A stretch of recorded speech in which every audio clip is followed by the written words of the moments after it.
وينضم إلينا الآن عبر الهاتف الدكتور ناجي الشهابي رئيس حزب الجيل. أهلا بك.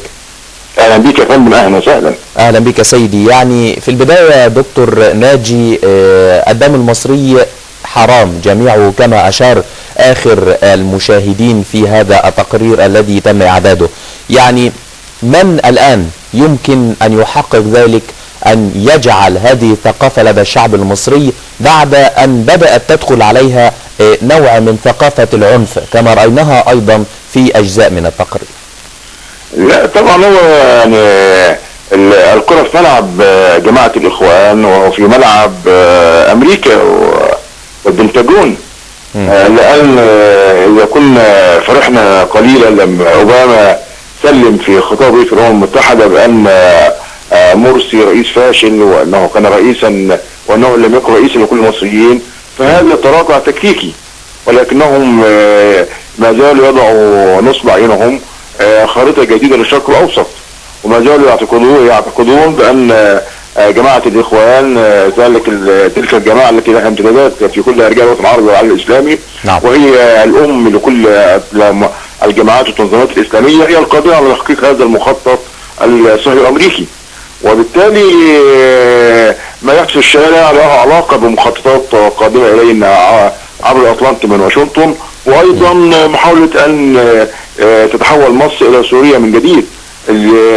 هذا الدماء الممنهج، هذا العنف المبالغ فيه، هذا الإصرار من أناس يعتبرون البعض مغيبين لأنهم يعني يخوضون معارك انتحارية مع الدولة المصرية بكل أدواتها العميقة، سواء كانت مسلحة أو شرطة أو شعب، وكل في واحد الآن، ومعركتهم خاسرة، ولكن هدفهم ان هم من جديد عن طريق هذه الاعمال وتراكمها يحيوا رأي عام غربي هو قاعد متربص لنا بالمرصاد لكي يأخذ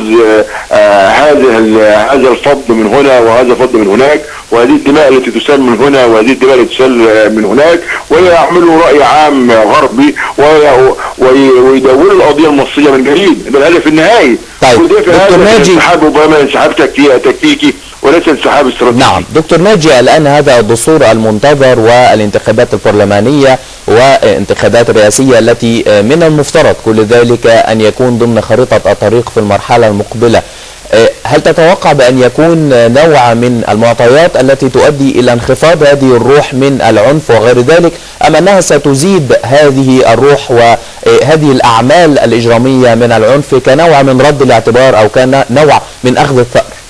لا علاقة يا سيدي بهذه المبادرة بهذا العنف وخريطة الطريق أو خريطة المستقبل. خريطة المستقبل دي خريطة وافق عليها الشعب المصري بكل فصائله وطوائفه يوم 3 يونيو في هذا الاجتماع الشهير بخطاب الفريق السيسي الذي يعني تفق له كل ابناء مصر. لا عفوا المقاطعة يعني ستتابع سيد ناجي، ولكن نحن نقصد بأنه كان هناك دائما رد فعل، يعني في كل مناسبة يعني نرى رد فعل من جماعة الإخوان المسلمين أو من الطرف الآخر. يعني آخرها كان احتفال الشعب المصري بيوم 6 من أكتوبر، كان المقابل له نوع من أنواع التظاهرات العنيفة التي خرجت في الشارع المصري كنوع ليس للاحتفال ولكنه كان نوع من الحزن لهذا اليوم. لا هو أنا فاهم سؤالك سيدي وكنت بجاوب عليه، لأن ما يحصل الآن ليس له علاقة بخريطة المستقبل، وخريطة المستقبل لن تهدئ هذا العنف اللي هو الإخوان بيسيطروا إلى الساحة المصرية. هذا العنف وله علاقة بقرارات تنظيم دولة الإخوان المرتبط بتحالف وسيط مع الولايات المتحدة الأمريكية التي ما زالت مصرة على تمنع الخليج الشرق الأوسط وبتحالفه مع الإخوان. وبالتالي طول ما هذا التحالف ما بين الإخوان والأمريكان قائم، طول ما التنظيم الدولي بيعمل اجتماعات ما بين طهران وباكستان، طول ما هو هذا العنف موجود. وهذا العنف يتصور ومصورين انه بخلال تراكم اعمال هذا العنف سوف يستطيعون ان يحيوا طرقهم في مصر من جديد خلافا على ما اجمع عليه الشعب المصري. وبالتالي هي اموال موجوده في الشارع المصري بكثافه، هذه الاموال بتحرك هؤلاء الناس المغيبين المنضمين لهذه الجماعه، وهم مصرين على احداث العنف، حتى هم اساسا احد اهداف نزولهم في المظاهرات ما بين الوقت والاخر الثلاث والجمعه، انه يكون في دماء تسال، وهذه الدماء تنقل قناه الجزيره بشكل او باخر، وتحاول تستفيد منه عن طريق التقدم او التطور التكنولوجي، وتصدره الى العالم. لا، اما خريطه المستقبل فهو سوف يتم انجازها، وعندما يتم انجاز خريطه المستقبل هل العنف سيتوقف؟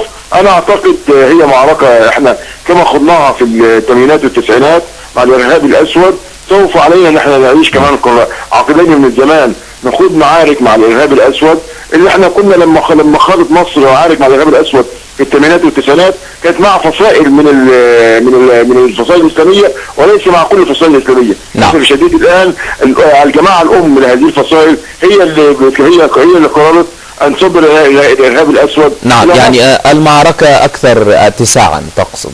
نعم، هي اكثر اتساعا يعني افقيا وراسيا. نعم، على شكرا. مستوى الارض المصريه وعلى مستوى الزمن. نعم، شكرا جزيلا لك دكتور ناجي الشهابي رئيس حزب أجيل.